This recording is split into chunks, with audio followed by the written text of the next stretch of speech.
Hello students, welcome back to my channel. तो आज के इस क्लास में हम पढ़ने वाले हैं BA 5th semester major paper 8 unit 2 political science.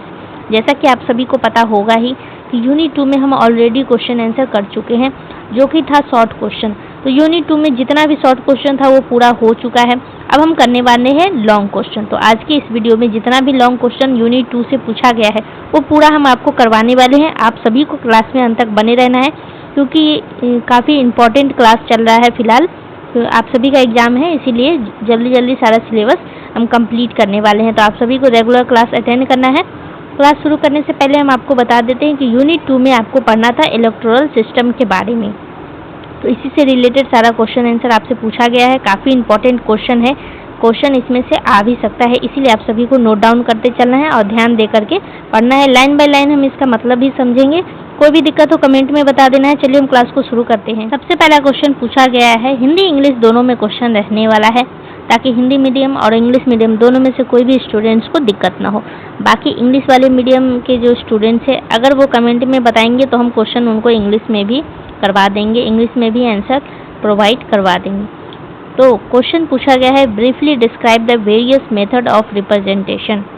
Hindi में पूछा गया है क्वेश्चन, प्रतिनिधित्व की विभिन्न विधियों का संक्षिप्त वर्णन कीजिए। इसमें आपको लिखना क्या है, देखना है इसमें आपको लिखना है प्रतिनिधित्व की कई विधियां होती है। इसका कहने का मतलब है कि लोगों को प्रतिनिधि चुनने के लिए अलग अलग तरीके होते हैं, जिनके द्वारा प्रतिनिधि चुना जाता है, जिनके माध्यम से जनता अपने प्रतिनिधि चुनता है।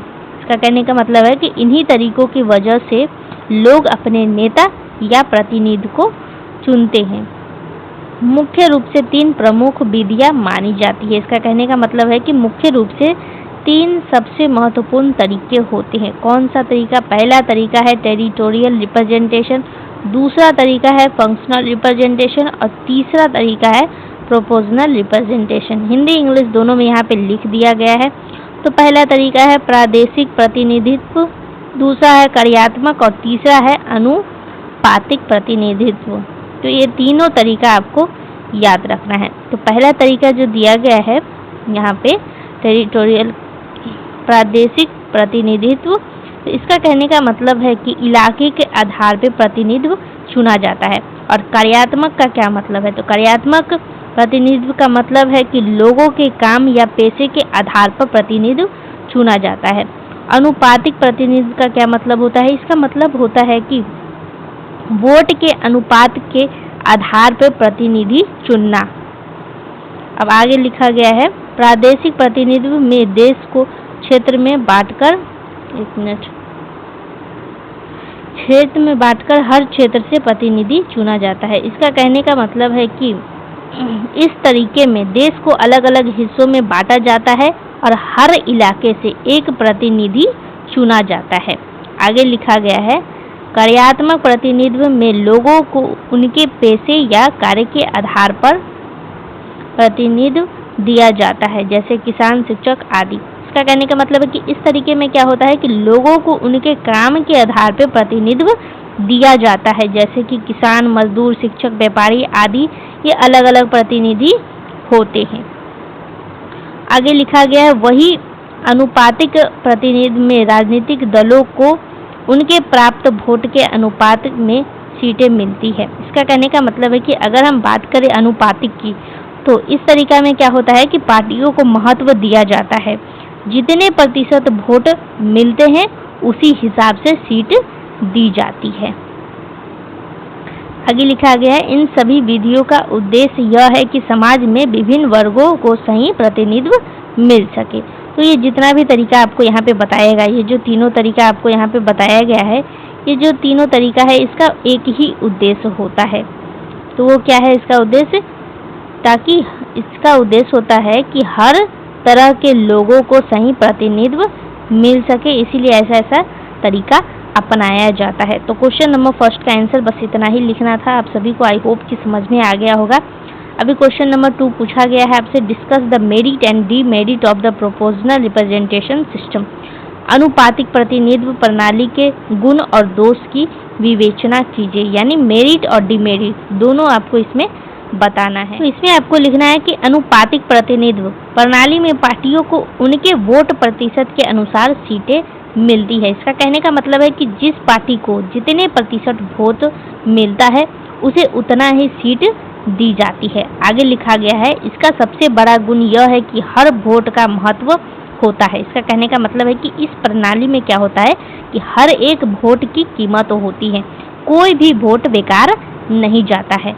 आगे लिखा गया है और छोटे दलों को भी प्रतिनिधित्व मिल जाता है। इसका कहने का मतलब है छोटी पार्टियों को भी मौका मिलता है और वे भी चुनाव जीत सकती है। इससे लोकतंत्र अधिक न्यायपूर्ण बनता है। इससे क्या होता है कि चुनाव ज़्यादा निष्पक्ष और सही बनते हैं। आगे लिखा गया है और अल्पसंख्यकों की आवाज़ भी सुनी जाती है, यानी छोटे या कम संख्या वाले समूह की बात भी सुनी जाती है, लेकिन इसके कुछ दोष भी हैं। इसका कहने का मतलब है कि अब इसके कुछ नुकसान भी बताया जा रहा है, आपको जो भी ध्यान से सुन लेना है। जैसे कि यह प्रणाली जटिल होती है। ये जो तरीका है अनुपातिक प्रतिनिधित्व, ये तरीका क्या है, बहुत ही ज़्यादा थोड़ा कठिन होता है ये तरीका, और समझने में कठिनाइयाँ भी होती है। आम लोगों के लिए इसे समझने में मुश्किल भी होती है। आगे लिखा गया है, इसके कारण कई बार गठबंधन सरकार बनती है। तो इसकी वजह से क्या होता है कि अक्सर पार्टियां मिलकर के सरकार बनाती, यानी गठबंधन की सरकार अक्सर बन जाती है इस तरीके के वजह से, जिससे राजनीतिक अस्थिरता बढ़ सकती है। इसका कहने का मतलब है कि इससे क्या होता है कि सरकार ज़्यादा समय तक स्थिर नहीं रह पाती है। साथ ही मतदान और प्रतिनिधि के बीच सीधा संबंध भी कमजोर हो जाता है। तो इसमें क्या होता है कि जनता और उनके चुने हुए नेता के बीच सीधा जुड़ाव कम हो जाता है, यानी प्रतिनिधि के बीच के जो संबंध है मतदाता और प्रतिनिधि के बीच, वो संबंध भी कमजोर होने लग जाता है। तो आई होप कि आपको अनुपातिक प्रतिनिधित्व के बारे में समझ में आ गया होगा। अब हम बढ़ते हैं क्वेश्चन नंबर 3 की तरफ। क्वेश्चन नंबर 3 आपसे पूछा गया है, should minorities definitely get representation, what method can be adopted for this? क्या अल्पसंख्यक को निश्चित रूप से प्रतिनिधित्व मिलना चाहिए? इसके लिए कौन कौन से उपाय अपनाए जा सकते हैं? तो हाँ, बिल्कुल सही है, मिलना चाहिए।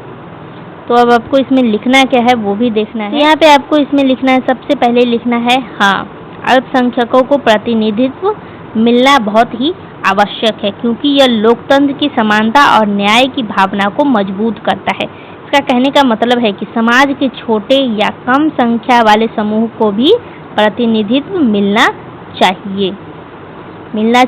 इससे क्या होगा कि इससे सभी लोगों को बराबरी और न्याय मिलता है, जो लोकतंत्र के लिए बहुत ही ज़्यादा जरूरी होता है। आगे लिखा गया है, यदि अल्पसंख्यकों को प्रतिनिधित्व नहीं मिलेगा तो उनकी समस्या और हित नज़रअंदाज हो सकती हैं। इसका कहने का मतलब है कि अगर छोटे वर्गों को मौका नहीं दिया जाएगा तो उनकी समस्याओं पर ध्यान नहीं दिया जाएगा। इसके लिए कई उपाय अपनाए जा सकते हैं। आगे लिखा गया है, इसके लिए कई उपाय अपनाए जाते हैं, जैसे कि आरक्षण का कहने का मतलब है कि कुछ सीटें खास तौर पर उनके लिए तय की जाती है। अनुपातिक प्रतिनिधित्व प्रणाली भी अपनाया जाता है। इसका कहने का मतलब है कि वोट के अनुपात से सीटें देकर के छोटे समूह को भी मौका दिया जाता है। विशेष निर्वाचन क्षेत्र यानी सेपरेट इलेक्टोरेट, इसका कहने का मतलब है कि अलग अलग समूहों के लिए अलग चुनाव क्षेत्र बनाए जाते हैं। आगे लिखा गया है और नामांकन, तो ये सब तरीका अपनाया जाता है। नामांकन का यहाँ पे मतलब क्या है? यहाँ पे मतलब है कि सरकार कुछ लोगों को सीधे नियुक्त भी कर सकती है। तो इन उपायों के माध्यम से यह सुनिश्चित किया जा सकता है कि समाज में हर वर्गों की आवाज़ शासन तक पहुँचे। इसका कहने का मतलब है कि सरकार कुछ लोगों को सीधे चुन भी सकती है। तो इन तरीकों से यह पक्का किया जा सकता है कि हर तरह के लोगों की बात सरकार तक पहुंच सके। तो आई होप कि आपको ये भी समझ में आ गया होगा। क्वेश्चन नंबर 4 पूछा गया है, why is the simple majority representation system given preference? सरल बहुमत प्रतिनिधित्व प्रणाली को क्यों प्राथमिकता दी जाती है?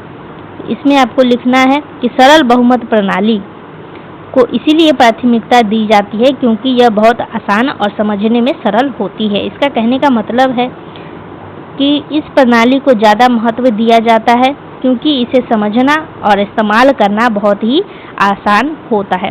आगे लिखा गया है, इसमें जो उम्मीदवार सबसे अधिक वोट प्राप्त करता है वही विजेता घोषित होता है। इसका कहने का मतलब है कि इसमें क्या होता है कि जिस उम्मीदवार को सबसे ज़्यादा वोट मिलता है वही चुनाव जीत जाता है। आगे लिखा गया है, इससे चुनाव प्रक्रिया जल्दी और स्पष्ट रूप से पूरी हो जाती है। यानी इसका कहने का मतलब है कि इससे चुनाव जल्दी खत्म भी हो जाता है और परिणाम साफ साफ दिखाई भी देता है, साफ साफ आपको परिणाम दे भी दिया जाता है। इसके अलावा इससे स्थिर सरकार बनने की संभावना अधिक होती है क्योंकि आमतौर पर एक ही पार्टी को स्पष्ट बहुमत मिल जाता है। इसका कहने का मतलब है कि इससे मजबूत और स्थिर सरकार बनने के चांसेस बहुत ही ज़्यादा होते हैं। अक्सर एक ही पार्टी को ज़्यादा सीट मिल जाती है जिस वजह से सरकार आसानी से बन जाता है। आगे लिखा गया, हालांकि इसमें कुछ कमियां भी है, यानी इसमें कुछ कमियां भी है। ये जो सरल बहुमत प्रणाली है इसमें कुछ कमियां भी है, जैसे कि कभी कभी कम वोट पाने वाला भी जीत सकता है। फिर भी इसकी सरलता और स्थिरता के कारण इसे अधिक पसंद किया जाता है। तो कभी कभी क्या होता है कि कभी कभी ऐसा भी होता है कि किसी को कुल वोट कम मिले तो फिर भी वह जीत जाता है। कम वोट मिलता है लेकिन फिर भी वह जीत जाता है क्योंकि बाकी उम्मीदवारों में वोट क्या होता है, बट जाता है, इसीलिए वो जीत जाता है। फिर भी यह आसान और स्थिर होने की वजह से सबसे ज़्यादा इस्तेमाल की जाती है। तो आई होप कि क्वेश्चन नंबर 4 का आंसर भी आपको समझ में आ गया होगा। यहाँ तक आपको लिखना है, यहाँ तक क्वेश्चन नंबर 4 का आंसर। क्वेश्चन नंबर 5 आपसे पूछा गया है, briefly describe the different method of voting. मतदान की विभिन्न विधियों का संक्षिप्त वर्णन कीजिए। तो इसमें आपको लिखना है कि मतदान की कई विधियां होती है, यानी इसका मतलब है कि वोट देने के कई अलग अलग तरीके होते हैं, जैसे कि ओपन बैलेट, गुप्त मतदान यानी सीक्रेट बैलेट। इनमें कुछ प्रमुख तरीका है, जैसे कि पहला नाम यहाँ पे दिया गया खुला मतदान और दूसरा है गुप्त मतदान। आगे लिखा गया है एकल हस्तांतरित मत यानी सिंगल ट्रांसफरेबल वोट और दूसरा है सेकेंड बैलेट सिस्टम। तो इसके अलावा STV जिसका फुल फॉर्म है सिंगल ट्रांसफरेबल वोट और दूसरा है सेकेंड बैलेट सिस्टम। तो ये कुछ तरीके हैं जिसके द्वारा वोट दिया जाता है। तो खुला मतदान में वोट सबके सामने दिया जाता है। खुला मतदान की अगर हम बात करें तो इसमें क्या होता है कि सबके सामने वोट दिया जाता है, जबकि अगर हम गुप्त मतदान की बात करें तो इसमें क्या होता है कि आपका वोट पूरी तरीके से छुपा हुआ होता है। अगर हम बात करें एकल हस्तांतरणीय की तो इसमें क्या होता है कि इसमें आप उम्मीदवार को 1 या 2 या 3 के क्रम में चुनते हैं। जैसे कि आपको स्कूल में भी होता है कि आपको 3-4 कैंडिडेट आपको दे दिया जाएगा या 3-4 स्टूडेंट बोला जाएगा, इस तीनों में से ही 1-2 स्टूडेंट चुनना है आपको। तो आप क्या करेंगे, या तो ये वाले स्टूडेंट को आप 1 नंबर पे रखेंगे या तो ये वाले को 1 नंबर स्थान देंगे, नहीं तो ये वाले को 1 नंबर स्थान देंगे। तो कहने का मतलब है कि मान लीजिए कि ये 3 स्टूडेंट है, अब आपको इसको सीरियल वाइज नंबर देना है अपने अकॉर्डिंग। तो आप मान लीजिए कि इसको आप देते हैं रैंक फर्स्ट, इसको आप मान लीजिए कि दे देते हैं रैंक 2 कि अगर, और इसको दे देते हैं रैंक 3।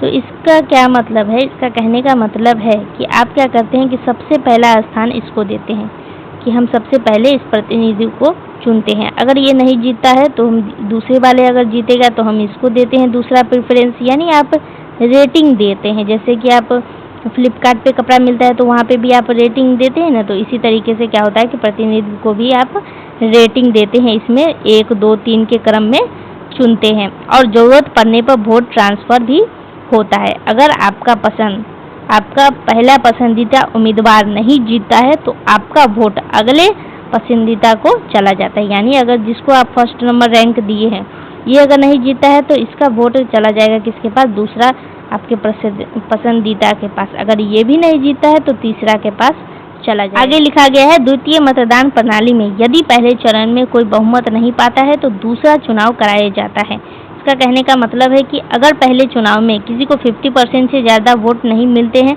तब फिर से एक और चुनाव किया जाता है, यानी दूसरा चरण में भी वोट किया जाता है। तो ये सभी विधियां चुनाव को निष्पक्ष और प्रभावी बनाने के लिए अपनाई जाती है। इसका कहने का मतलब है कि इन सभी तरीकों का उद्देश्य क्या है। तो इन सभी तरीकों का उद्देश्य है कि चुनाव सही तरीके से और अच्छे तरीके से हो और निष्पक्ष तरीके से इसका परिणाम निकल कर के आए, इसीलिए ये सब तरीका अपनाया जाता है। तो इतना सारा तरीका का नाम आपको यहाँ पे बताया गया है, तो ये सब तरीका का नाम आपको याद रखना है, ऑब्जेक्टिव में पूछ भी सकता है। तो आई होप कि क्वेश्चन नंबर 5 का आंसर आपको समझ में आ गया होगा। तो अब हम बढ़ते हैं क्वेश्चन नंबर 6 की तरफ। क्वेश्चन नंबर 6 आपसे पूछा गया है what do you understand by the electoral system, critically describe the merit and demerit of the direct and indirect electoral system. इसका कहने का मतलब है कि निर्वाचन प्रणाली से आप क्या समझते हैं, प्रत्यक्ष और अप्रत्यक्ष चुनाव प्रणाली के गुण और दोष का आलोचनात्मक वर्णन कीजिए। तो इस क्वेश्चन का कहने का मतलब है कि सबसे पहले आपको बताना है कि इलेक्टोरल सिस्टम से आप क्या समझते हैं, उसके बाद आपको इसका मेरिट और डीमेरिट भी बताना है। तो चलिए हम देख लेते हैं कि इसमें लिखना क्या है आपको। तो इसमें आपको लिखना है कि निर्वाचन प्रणाली वह प्रक्रिया है जिसके माध्यम से जनता अपने प्रतिनिधि का चुनाव करती है। तो सिर्फ आपको क्वेश्चन आंसर देखना नहीं है बल्कि आपको याद भी रखना है कि आखिर इलेक्टोरल सिस्टम होता क्या है, क्योंकि आप बीए में पढ़ रहे हैं मेजर पेपर में पॉलिटिकल साइंस, तो आपको पता होना चाहिए। तो यहाँ पर ध्यान से सुन लेना है और समझ लेना है ताकि आपको याद रहे। तो निर्वाचन प्रणाली वह प्रक्रिया है जिसके माध्यम से जनता अपने प्रतिनिधियों का चुनाव करती है। इसका कहने का मतलब है कि चुनाव की पूरी प्रक्रिया को निर्वाचन प्रणाली कहते हैं, जिससे लोग अपने नेता को चुनते हैं। तो आई होप कि आपको इलेक्टोरल सिस्टम का समझ में आया होगा इसका डेफिनेशन। प्रत्यक्ष चुनाव में जनता क्या करती है, सीधे प्रतिनिधि को चुनती है, यानी इसमें लोग खुद वोट दे करके अपने नेता को चुनती है। ये था प्रत्यक्ष। जबकि अप्रत्यक्ष की अगर हम बात करें तो अप्रत्यक्ष चुनाव में प्रतिनिधि चुनने के लिए चुने हुए मतदान करते हैं, यानी इसका कहने का मतलब है कि इसमें आम जनता सीधे नहीं चुनती है प्रतिनिधि, बल्कि पहले से चुने हुए नेता जैसे कि एमपी, एमएलए, ये सब क्या करते हैं, आगे चुनाव करते हैं। हम इसमें डायरेक्ट वोट नहीं देते हैं, अप्रत्यक्ष में हम डायरेक्ट वोट नहीं देते हैं, बल्कि एमपी और एमएलए क्या करते हैं, वोटिंग करते हैं। आगे आपको लिखना है प्रत्यक्ष चुनाव के कुछ गुण के बारे में भी आपको लिखना है। तो प्रत्यक्ष चुनाव के गुण यह है कि इसमें जनता की सीधी भागीदारी होती है और लोकतंत्र मजबूत होता है, लेकिन इसमें खर्च अधिक होती है और भीड़ प्रभाव का खतरा भी रहता है। इसका कहने का मतलब है कि इसमें लोग सीधे वोट डालते हैं और इससे क्या होता है कि लोकतंत्र और मजबूत बनता है, क्योंकि जनता की भूमिका ज़्यादा होती है। तो यह चुनाव कुछ महंगा भी होता है, इसमें ज़्यादा खर्च भी होता है और इसमें लोगों का भीड़ या दबाव का असर भी पड़ सकता है। आगे इसमें आपको लिखना है अप्रत्यक्ष के कुछ गुण के बारे में लिखना है। इसमें आपको लिखना है कि इसमें कम खर्च होता है और कुछ मामलों में अधिक व्यवस्थित भी होता है, यानी यह सस्ता और अच्छे तरीके से किया जाने वाला चुनाव होता है। जनता की भागीदारी इसमें कम होता है, जनता की भागीदारी इसमें सीधे जनता इसमें शामिल नहीं होते हैं। भ्रष्टाचार की संभावना भी बढ़ जाती है। इसमें पैसा या दबाव से वोट प्रभावित हो सकते हैं और प्रतिनिधि जनता के प्रति कम जिम्मेदार भी हो सकते हैं। इसका कहने का मतलब है चुने गए लोग जनता के प्रति कम जवाबदेह महसूस कर सकते हैं, यानी जनता को जवाब देना जरूरी नहीं समझते हैं। तो इसमें भ्रष्टाचार की भी संभावना है, कम खर्च होता है, जनता की भागीदारी नहीं होती है, ये आपको याद रखना है अप्रत्यक्ष चुनाव के बारे में। तो क्वेश्चन नंबर 6 भी कंप्लीट हो चुका है। क्वेश्चन नंबर 7 में आपसे पूछा गया है कि do a comparative study of the presidential election in America and India. इसका कहने का मतलब है कि अमेरिका और भारत में राष्ट्रपति के चुनाव का तुलनात्मक अध्ययन कीजिए। इसमें आपको लिखना है यूनाइटेड स्टेट और इंडिया में राष्ट्रपति चुनाव की प्रक्रिया अलग अलग है। इसका कहने का मतलब है कि अमेरिका, यूनाइटेड स्टेट यानी अमेरिका और भारत दोनों देशों में राष्ट्रपति चुनने का जो तरीका होता है, दोनों देश में अलग अलग तरीका के माध्यम से राष्ट्रपति चुना जाता है। तो भारत में राष्ट्रपति का चुनाव अप्रत्यक्ष रूप से निर्वाचन मंडल द्वारा किया जाता है। तो सबसे पहले हम बात करेंगे भारत की। तो भारत में राष्ट्रपति कैसे चुना जाता है? तो भारत में राष्ट्रपति चुना जाता है इलेक्टोरल कॉलेज के माध्यम से। कहने का मतलब है कि भारत में जनता सीधे राष्ट्रपति को नहीं चुनती है, बल्कि संसद या विधायक मिलकर के राष्ट्रपति को चुनते हैं, जिसमें सांसद और विधायक शामिल होते हैं। इसका कहने का मतलब है कि उसमें कौन लोग शामिल होते हैं? तो लोकसभा, राज्यसभा के सदस्य और राज्यों के विधायक भी शामिल होते हैं। तो ये सभी लोग मिलकर के राष्ट्रपति को चुनते हैं। वही अगर हम बात करें अमेरिका की, तो अमेरिका में भी चुनाव अप्रत्यक्ष ही होता है। तो अमेरिका में भी जनता सीधे राष्ट्रपति को नहीं चुनती है, लेकिन वहाँ जनता इलेक्टर्स को वोट देती है। इसका कहने का मतलब है कि वहाँ लोग पहले इलेक्टर को वोट देते हैं, फिर ये इलेक्टर मिलकर के क्या करते हैं? राष्ट्रपति का चुनाव करते हैं। तो भारत में चुनाव अनुपातिक प्रतिनिधित्व और एकल हस्ताक्षरीय मत प्रणाली से होता है। तो अगर हम बात करें भारत की, तो भारत में वोटों का हिसाब एक खास प्रणाली से किया जाता है ताकि सभी को उचित प्रतिनिधित्व मिले। अगर हम बात करें अमेरिका की, जबकि अमेरिका में साधारण बहुमत के आधार पर इलेक्टोरल कॉलेज निर्णय करता है। अगर हम बात करें अमेरिका की, तो अमेरिका में जो उम्मीदवार ज़्यादा इलेक्टोरल वोट पाता है वही जीत जाता है। अब हम अगर बात करें भारत की, तो भारत में राष्ट्रपति का पद अधिकतर औपचारिक होता है। इसका कहने का मतलब है कि भारत में राष्ट्रपति का काम ज़्यादा औपचारिक और सम्मानजनक होता है, जबकि अमेरिका में राष्ट्रपति ही कार्यपालिका का प्रमुख होता है। अगर हम बात करें अमेरिका की, तो अमेरिका में राष्ट्रपति सबसे शक्तिशाली होता है और सरकार चलाता है। तो इस प्रकार दोनों देशों में चुनाव प्रणाली अलग होते हुए भी लोकतांत्रिक सिद्धांतों पर आधारित है। इसका कहने का मतलब है कि दोनों देशों की प्रक्रिया अलग अलग है, लेकिन दोनों लोकतंत्र पर ही आधारित है। आगे लिखा गया, लेकिन उनकी संरचना और कार्य प्रणाली में अंतर पाया जाता है। तो दोनों देशों की व्यवस्था और काम करने का तरीका अलग अलग है। आई होप कि आपको क्वेश्चन नंबर 7 का आंसर भी अच्छे तरीके से समझ में आ गया होगा। तो यूनिट 2 में जितना भी लॉन्ग क्वेश्चन था आज के इस क्लास में पूरा कंप्लीट हो चुका है। तो आई होप कि ये वीडियो आप सभी के लिए काफ़ी हेल्पफुल रहा हो। एग्जाम का तैयारी अच्छे तरीके से करना है। कोई भी दिक्कत हो कमेंट में शेयर कर देना है, क्योंकि जब तक आप सब शेयर नहीं करेंगे तब तक हमें पता ही नहीं चलेगा कि आपको दिक्कत कहाँ पे आ रहा है। कहीं पर भी दिक्कत हो बता देना है, हम हमेशा मदद करने के लिए 24 घंटा अवेलेबल रहेंगे। तो चलिए हम क्लास को यहीं पे एंड करते हैं, मिलते हैं अगले क्लास में। अगला क्लास यूनिट 3 से होने वाला है, तो होगा तो आज शाम तक ही अगला क्लास भी अपलोड हो जाएगा। तो चलिए आप सभी का बहुत बहुत धन्यवाद है। वीडियो को शेयर कर देना है दोस्तों के साथ और चैनल को सब्सक्राइब कर लेना है।